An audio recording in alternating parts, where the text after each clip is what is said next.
नमस्कार दोस्तों, मैं हूं योगेंद्र शर्मा, आपके अपने YouTube channel youth study point पर। आज है 3 जुलाई 2020 और 3 जुलाई 2020 को जितने भी महत्वपूर्ण प्रश्न हमारी प्रतियोगिता परीक्षाओं को प्रभावित कर सकते हैं, उन सभी पर एक अविस्तृत चर्चा करने जा रहे हैं। वीडियो के अंत में आपसे एक विशेष प्रश्न पूछा जाएगा, जिसका उत्तर आपको कमेंट बॉक्स में लिखना है।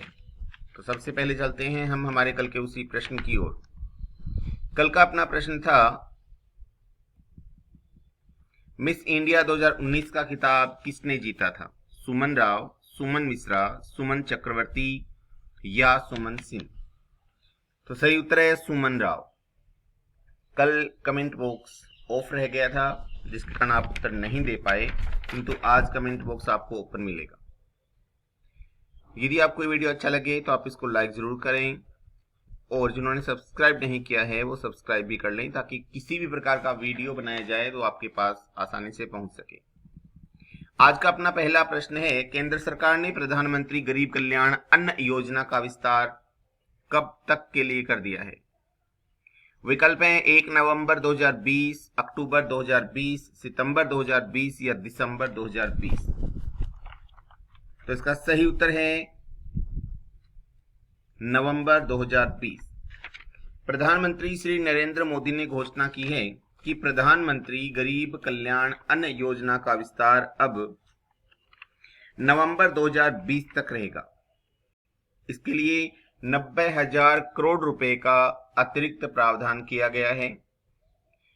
80 करोड़ से ज्यादा लोगों को प्रति माह 5 किलो गेहूं अथवा चावल व 1 किलो चना दिया जाएगा।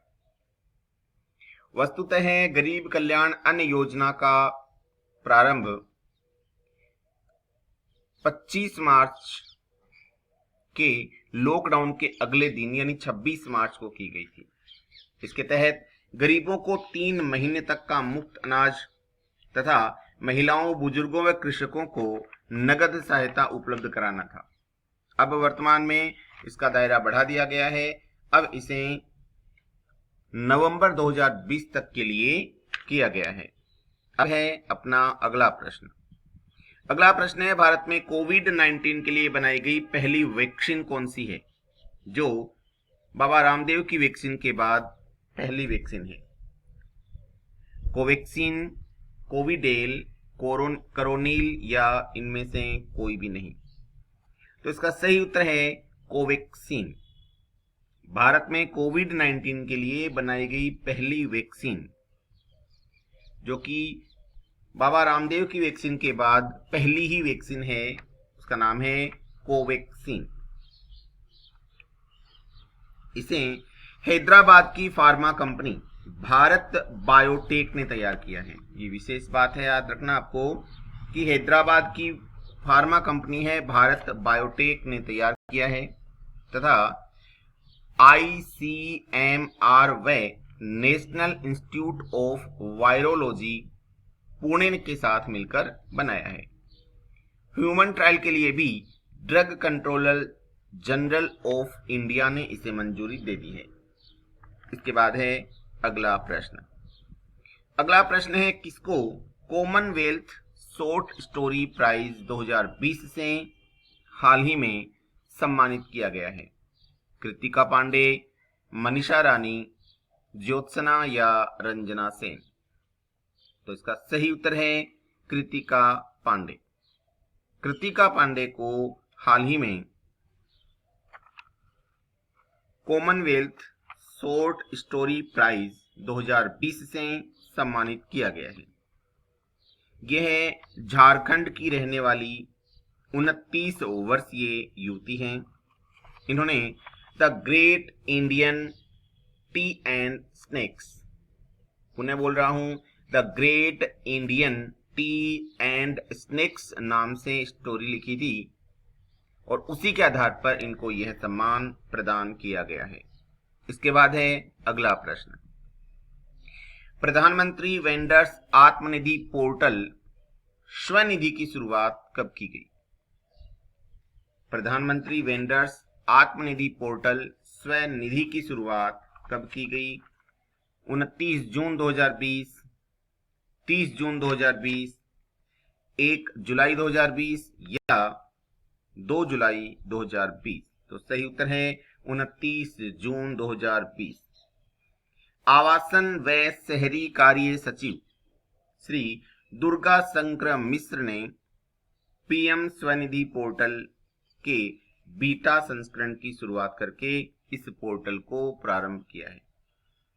इसके बाद है अगला प्रश्न।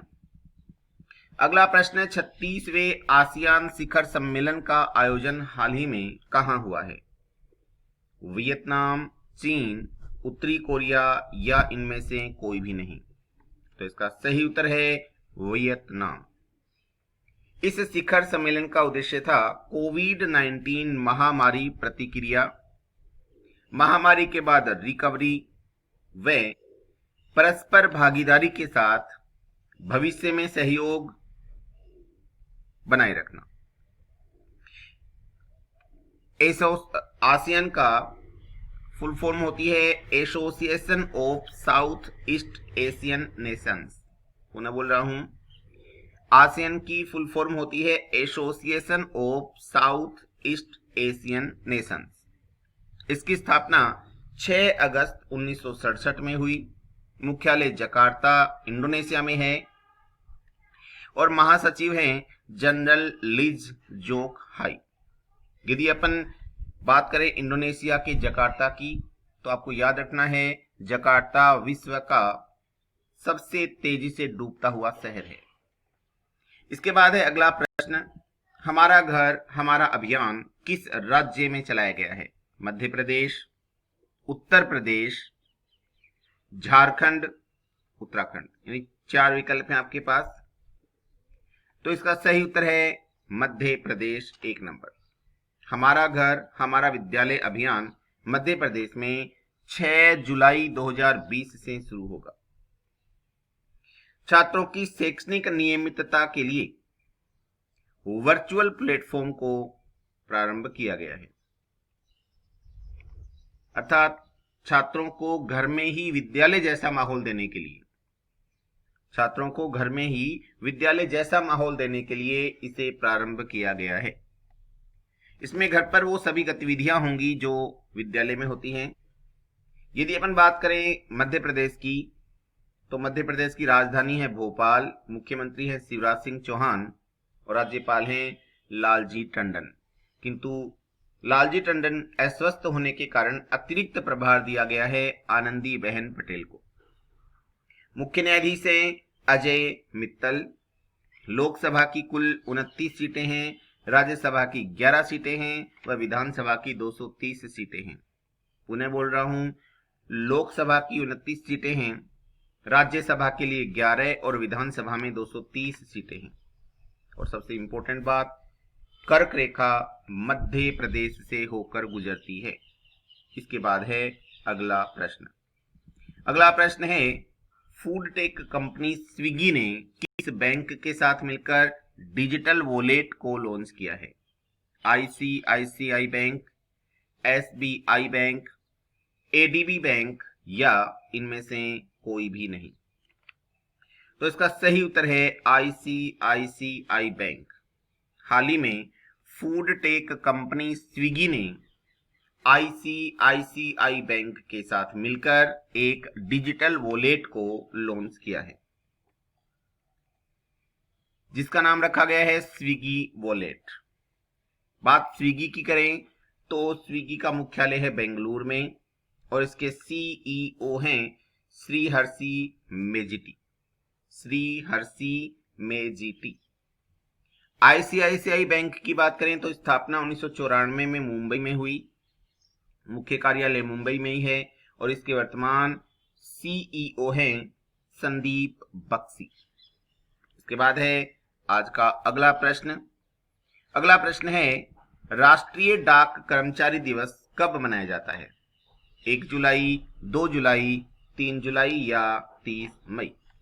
तो इसका सही उत्तर है 1 जुलाई। राष्ट्रीय स्तर पर डाक कर्मचारी दिवस 1 जुलाई को मनाया जाता है, जिसका मुख्य उद्देश्य होता है डाक कर्मचारियों के द्वारा आम जन की जो सेवा की जाती है उन सेवाओं को सम्मान प्रदान करने हेतु यह दिवस मनाया जाता है।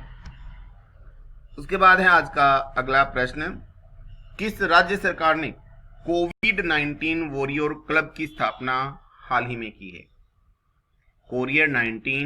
कोविड-19 वॉरियर की स्थापना हाल ही में की है पश्चिमी बंगाल, बिहार, उत्तर प्रदेश या राजस्थान?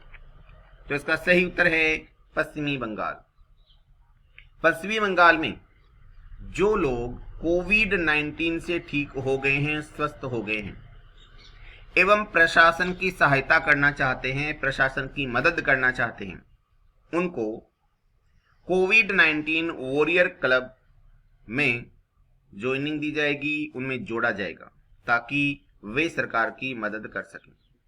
यदि अपन बात करें पश्चिम बंगाल की, तो पश्चिम बंगाल की राजधानी है कोलकाता। मुख्यमंत्री हैं ममता बनर्जी और राज्यपाल हैं जगदीप धनखड़। पश्चिम बंगाल में ही संधाने ऐप विकसित की गई थी जिसका मुख्य कार्य ट्रैक करना था। इसके अलावा मातृ समृद्धि योजना प्रारंभ की गई। इसके बाद है अगला प्रश्न। अगला प्रश्न है, किस राज्य में हर घर जल अभियान प्रारंभ किया गया? हर घर जल अभियान प्रारंभ किया गया है पश्चिमी बंगाल, बिहार, उत्तर प्रदेश या राजस्थान? तो इसका सही उत्तर है उत्तर प्रदेश। उत्तर प्रदेश में हर घर जल अभियान को हाल ही में प्रारंभ किया गया है। उत्तर प्रदेश में ही वर्चुअल अदालतों के माध्यम से सुनवाई करने वाला पहला राज्य बना था। प्रवासी राहत मित्र ऐप लॉन्च करने वाला पहला राज्य बना और आरोग्य सेतु ऐप को अनिवार्य रूप से डाउनलोड कराने वाला राज्य भी उत्तर प्रदेश बना था। उत्तर प्रदेश की राजधानी है लखनऊ और मुख्यमंत्री हैं योगी आदित्यनाथ तथा राज्यपाल हैं आनंदीबेन पटेल। इसके बाद है आज का अगला प्रश्न और अगला प्रश्न है, राजस्थान विधानसभा में 2020-21 के लिए हाल ही में कितनी कमेटियां गठित की गई हैं? 15, 19, 20 या 21? तो इसका सही उत्तर है 3 नंबर विकल्प 20।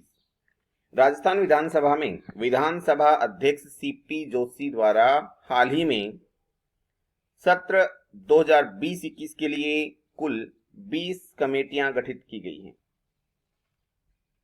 वर्तमान में जो विधानसभा चल रही है वो 15वीं विधानसभा है। आपको विशेष ध्यान रखना है क्योंकि इस तरह के प्रश्न आते हैं। अब मैं कुछ महत्वपूर्ण कमेटियों के अध्यक्ष आपको बताता हूं जो बहुत बार परीक्षाओं में पूछे जा सकते हैं, पूछे गए भी हैं। जैसे सबसे पहली है जनलेखा समिति। जनलेखा समिति के अध्यक्ष हैं गुलाब चंद कटारिया। इन समितियों को आप जरूर अपनी कॉपी में नोट कर लें क्योंकि आपके बहुत काम की हैं। तो पहली है जनलेखा समिति गुलाब चंद कटारिया। प्राक्कलन समिति के यानी प्राक्कलन समिति फर्स्ट के हैं राजेंद्र पारिक। प्राक्कलन समिति ख यानी सेकंड के हैं दयाराम परमार। राजकीय उपक्रम समिति के अध्यक्ष हैं हेमाराम चौधरी।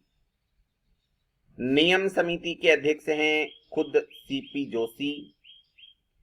सदाचार समिति के अध्यक्ष हैं दीपेंद्र सिंह शेखावत। स्थानीय निकाय व पंचायती राज संस्था समिति के अध्यक्ष हैं श्री राजकुमार शर्मा। विशेषाधिकार समिति के हैं शकुंतला रावत। अधीनस्थ विधान संबंधी समिति के अध्यक्ष हैं नरेंद्र बुडानिया। प्रश्न व संदर्भ समिति के अध्यक्ष हैं श्री विजेंद्र ओला। पर्यावरण संबंधी समिति के अध्यक्ष हैं मंजू देवी। पिछड़ा वर्ग कल्याण समिति के अध्यक्ष हैं श्री जितेंद्र सिंह। अनुसूचित जनजाति कल्याण समिति के अध्यक्ष हैं महेंद्रजीत सिंह मालवीय। अनुसूचित जाति के अध्यक्ष हैं अशोक खंडार और अल्पसंख्यक कल्याण समिति के हैं श्री आमीन खान। इसके बाद है आज का अपना अगला प्रश्न। अगला प्रश्न है, राजस्थान में किस वर्ष के बाद नेशनल स्तर पर पदक प्राप्त करने वाले खिलाड़ियों को सीधे ही नौकरी दिए जाने का प्रावधान किया गया है। वर्ष 2012 के बाद, 2015 के बाद, 2016 के बाद या 2017 के बाद? तो सही उत्तर है 2016 के बाद। राजस्थान में 2016 के बाद जिन्होंने भी राष्ट्रीय स्तर पर कोई भी पदक प्राप्त किया है, उन पदक प्राप्तकर्ताओं को सीधे नौकरी दी जाएगी, सरकारी नौकरी दी जाएगी। इसकी घोषणा राजस्थान के खेल मंत्री उदयलाल आंजना ने की, जिनके तहत वर्तमान समय में 2016 के बाद के 465 खिलाड़ियों को शामिल किया गया है, जिनकी 3 कैटेगरियां रखी गई हैं। ए कैटेगरी में 10 खिलाड़ी, बी कैटेगरी में 13 खिलाड़ी और शेष सी कैटेगरी में रखे गए हैं। इस प्रकार की योजना प्रदान करने वाला यह भारत का पहला राज्य बना है। इसके बाद है अगला प्रश्न। राजस्थान राज्य विधिक सेवा प्राधिकरण के सदस्य, जिन्हें केंद्रीय विधिक सेवा प्राधिकरण के सदस्य सचिव बनाया गया है, कौन है? अशोक कुमार जैन, महेश जोशी, रामरतन सैनी या इनमें से कोई भी नहीं? तो इसका सही उत्तर है अशोक कुमार जैन। अशोक कुमार जैन को, जो कि राजस्थान राज्य विधिक सेवा प्राधिकरण के सदस्य थे, उन्हें केंद्रीय यानी राष्ट्रीय विधिक सेवा प्राधिकरण का सदस्य बनाया गया है। इसके बाद है अगला प्रश्न। मिसेज इंडिया यूके की फाइनलिस्ट कौन बनी है? मिसेज इंडिया यूके 2020 की फाइनलिस्ट कौन बनी है? अतिका, अंतिमा, स्नेहा या पूनम? तो इसका सही उत्तर है अतिका। मिसेज इंडिया यूके 2020 की फाइनलिस्ट बनी है भीलवाड़ा की अतिका। यह प्रतियोगिता 2017 से प्रारंभ हुई थी और इस वर्ष फाइनलिस्ट में यानी कुल टॉपर 10 फाइनलिस्ट में अतिका भी थी। इसके बाद है अगला प्रश्न। अगला है राइज दीक्षा डिजिटल शिक्षक प्रशिक्षण कार्यक्रम कब से प्रारंभ किया गया है? 1 जुलाई, 2 जुलाई, 3 जुलाई या 30 मई? तो इसका सही उत्तर है 2 जुलाई। हम बात करेंगे कि राइज दीक्षा डिजिटल शिक्षक प्रशिक्षण कार्यक्रम क्या है। तो राइज दीक्षा पोर्टल के माध्यम से, ऐप के माध्यम से शिक्षकों को वर्चुअल तरीके से प्रशिक्षित किया जाएगा, जो कि राजस्थान में प्रारंभ किया गया है। यह 2 जुलाई 2020 से प्रारंभ किया गया है। इसके माध्यम से शिक्षकों में अध्यापन संबंधी जितनी भी कमजोरियां हैं उन्हें सुधारने का प्रयास किया जाएगा। इसके बाद है आज का अपना विशेष प्रश्न, जिसका उत्तर आपको कमेंट बॉक्स में लिखना है। प्रश्न है, किस राज्य के वन विभाग ने भारत का पहला कवक पार्क स्थापित किया है? उत्तराखंड, झारखंड, हिमाचल प्रदेश या उड़ीसा? इसी के साथ आज की अपनी ये वार्ता यहीं पे समाप्त होती है। तब तक के लिए जय हिंद।